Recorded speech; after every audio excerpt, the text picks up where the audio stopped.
Guys, sebelum kita ke materi, kita perkenalkan dulu aja ya, biar saling kenal.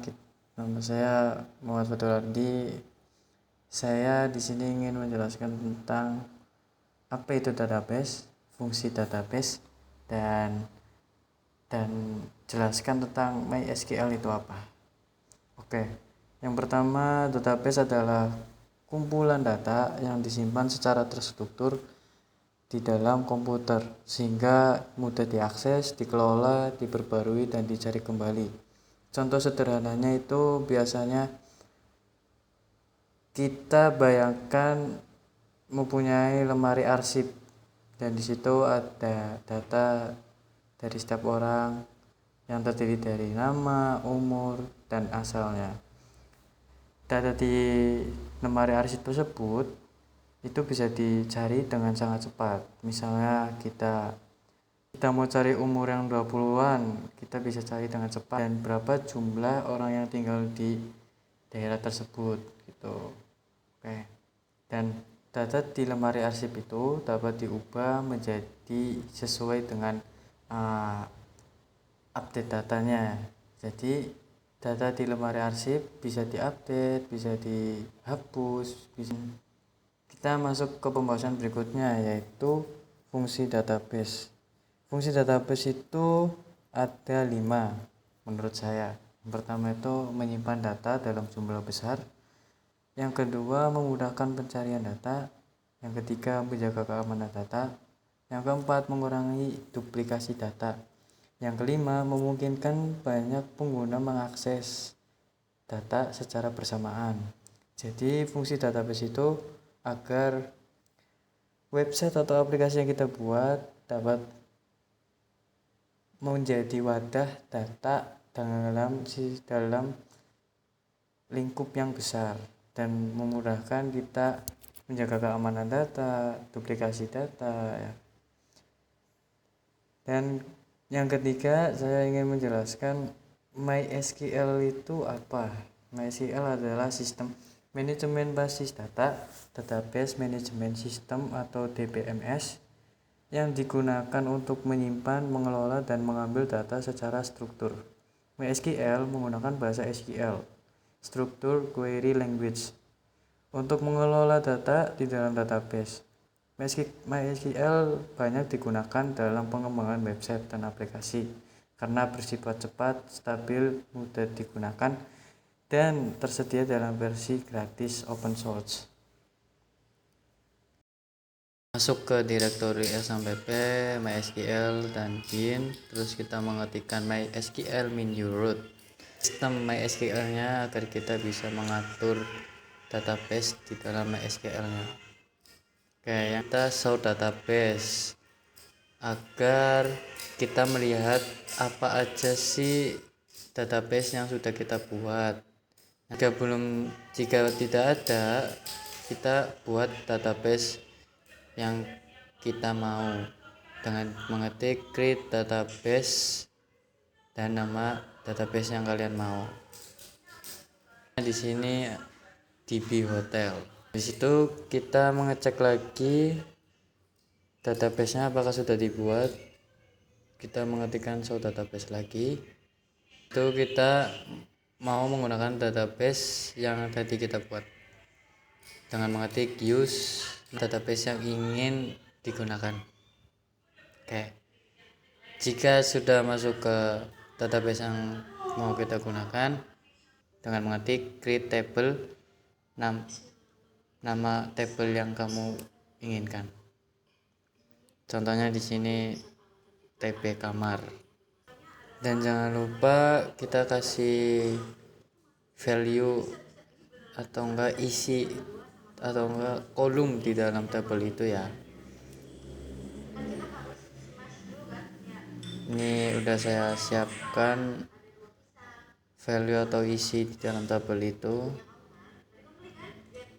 Nah, di dalam tabel yang kita buat itu terdapat ID kamar dengan tipe data integer, dan auto increment itu agar ID-nya itu tersusun rapi agar terus berkelanjutan. Habis itu kita ingin melihat struktur tabel yang tadi kita buat, describe nama tabel yang tadi kita buat. Di sini contohnya TP kamar ya. Oke. Muncullah struktur tabel yang tadi kita buat. Ada ID kamar, ada nomor kamar, ada tipe kamar, harga, dan status kamar. Sesuai dengan yang ada yang kita mau. Habis itu kita mencoba ingin membuat tabel dengan nama yang sama.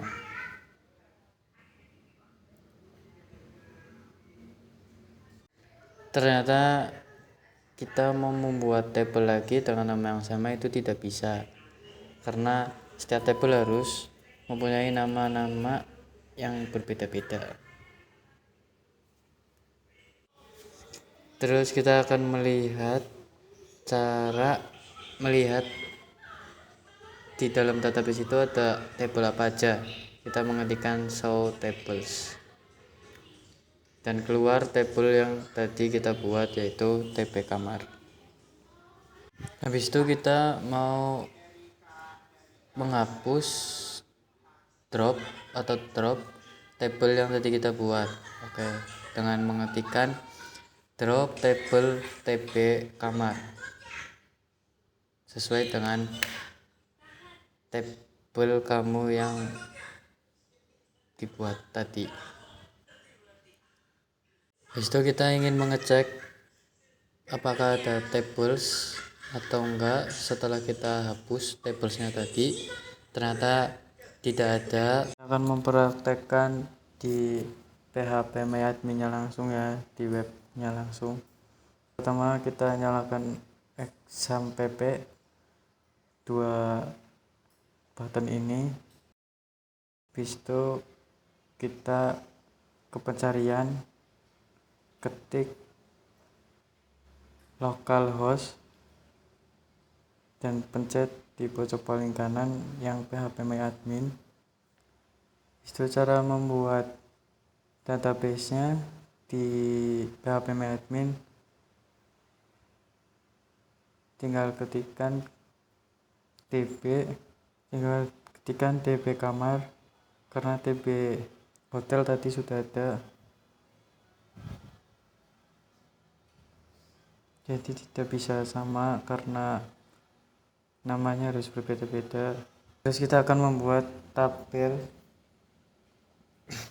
di dalam TP kamar.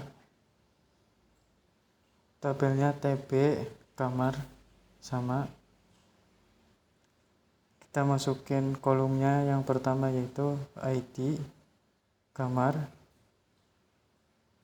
tipe jenisnya itu integer, panjang nilainya itu 10. Ini tidak usah diisi, pengertian tidak usah, atribut tidak usah diisi, indeksnya primary karena kita ingin menerapkan primary key agar ID-nya itu berbeda-beda atau angkanya berbeda-beda atau unik lah. Setelah kita buat kolom yang kedua, nomor kamar, jenisnya integer, panjang atau nilainya 100, bawaan tidak usah diisi, pengertian tidak usah, sama seperti atas. Ininya unik, kita tambahkan nama indeksnya, nomor kamar. Ketika kita bikin kolom status kamar, jenisnya itu varchar, kata tipenya itu string ya, panjang atau nilainya itu 100. Kolom yang keempat, kita ingin membuat kolom tipe kamar. Ini ada varchar, tipe datanya Oke, kalau udah disimpan aja. Itu sudah jadi. Di database DP kamar sudah ada tabel yang bernama TP kamar. Dan sekarang cara menghapus tabel TP kamar tersebut. Dengan cara menghapus, tinggal memencet tombol hapus TP kamar